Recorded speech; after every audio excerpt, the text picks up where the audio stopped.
Have you been wondering why you experience infection after sexual intercourse? Accept it when I tell you some infection you experience as a result of sexual intercourse. Am I saying sexual intercourse causes infection? Maybe and maybe not. But there are some hygiene tips you need to practice before and after sexual intercourse in order to prevent or get rid of infection. What are those hygiene tips? The first one is wash up.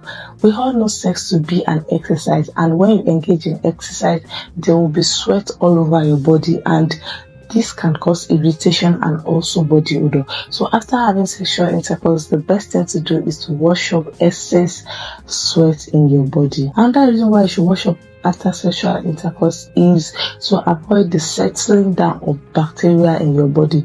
When you involve in sexual intercourse, mostly unprotected sexual intercourse, there's a transfer between yourself and your partner. And when your partner transfers bacteria to you and after having sex, you don't seem to wash them off, this bacteria can settle into your body and can cause various types of infection. Keep simple clean up. So when you're cleaning up after sexual intercourse, avoid harsh products. Rinsing your vulva with ordinary water is enough, as harsh products might lead to more infection. I said it in one of my videos. I'm going to leave the links right here, that avoid washing your private parts with soap. Some soap are said to be unscented and chemical free, but there's also that does not have chemical, and these chemicals can cause infection like bacterial vaginosis in women. Don't douche. I said it in one of my videos. Douching is even out of it. Now, douching after sexual intercourse. Douching is when you have to sit on hot water to steam your vagina. I'm going to make a video because I've been seeing this thing all over, like steaming of the vagina. Your vagina is not meat or more, so I don't know why you tend to steam it. When you do this, you upset the normal bacteria in your vagina, and most times when you kill them off, you now start developing various types of infection. It is okay to rinse your vulva with ordinary water and make sure you urinate after sexual intercourse. This will take me to the next point, which is make sure you urinate after sexual intercourse.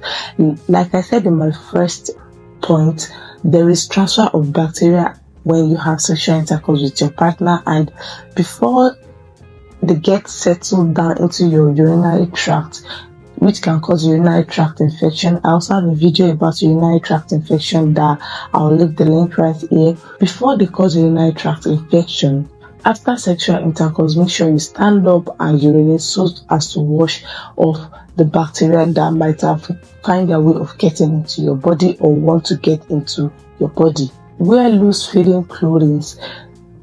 Either after sexual intercourse or maybe you are at home, always wear loose-fitting clothing, and this is because of ventilation, to ensure ventilation, because when the area is moist and there is inadequate supply of air into that area, it can start breeding microorganisms which can lead to infection. Wash your hands.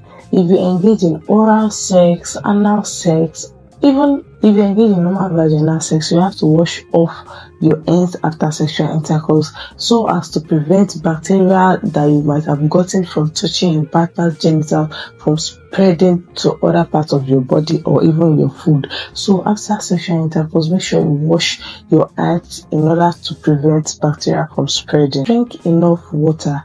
You know, I said that one way to prevent urinary tract infection after sexual intercourse is to empty your bladder. Now, when you drink a lot of water, it will increase the rate at which you urinate, and this will ensure the flushing out of the bacteria that might have find a way of getting into your body or maybe want to get into your body. Clean sex toys. For those who masturbate, they use sex toys, but there are some people who do not masturbate, like they have direct sexual intercourse with their partner and they still make use of sex toys. So if you are one of these people that make use of sex toys during sexual activities, make sure you clean them in order to get rid of the liquids or discharge that might be on it, which can promote the growth of bacteria when left unclean. So make sure you clean your sex toys before and after use. Treat infection if you notice any. Now, if you have unprotected sexual intercourse or even protected sexual intercourse, because there are some sexually transmitted infections that can be transferred through the mouth, and this might be transferred through kissing. So if you notice any infection after sexual intercourse, make sure you see your doctor and do not wait till it gets serious to the point that it will start damaging some organs. I explained the way this thing can happen. I'm going to leave the links to the video right here, so make sure you watch it. The next one is if you are not safe with your partner, make sure you get tested.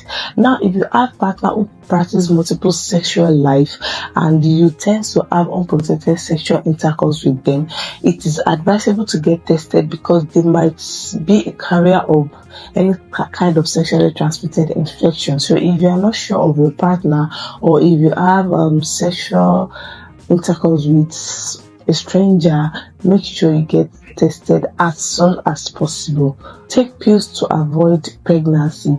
If you practice unprotected sexual intercourse and you're not ready to give birth, you want to have sexual intercourse just for pleasure and not for giving birth to children, then it is advisable to take pills after that, which can prevent fertilization from occurring.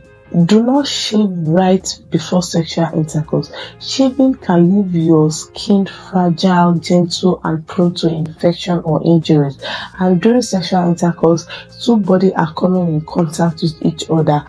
Sometimes there might be bruises or wounds on your skin as a result of maybe the shaving stick, giving you a little cut. And when your partner touches it, or when maybe his genitals or her genitals touching it, can lead to infection. If you must shave days to having sexual intercourse. Do not take spicy food before sexual intercourse. Now, if you're someone that experiences heartburn whenever you take spicy food or whenever you take alcohol, it is advisable not to take these things before sexual intercourse, as it might upset your tract and can cause heartburn. And when you are uncomfortable, the pleasure in sex will not be enjoyed. Also, avoid carbonated drinks, caffeinated drinks, and food are in fact as they are hard to digest. Do not take antihistamine before sexual intercourse. And antihistamine are drugs like Piriton and Loratadine.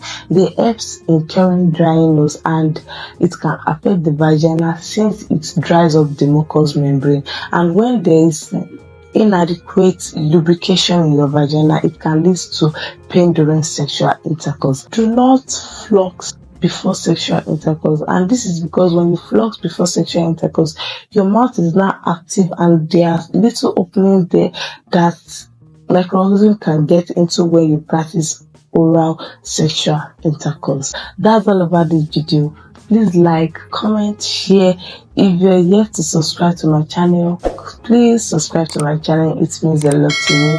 Follow me on all my social media accounts. The links are in the description box. And make sure you get in touch with this, and this. See you in my next one. Bye.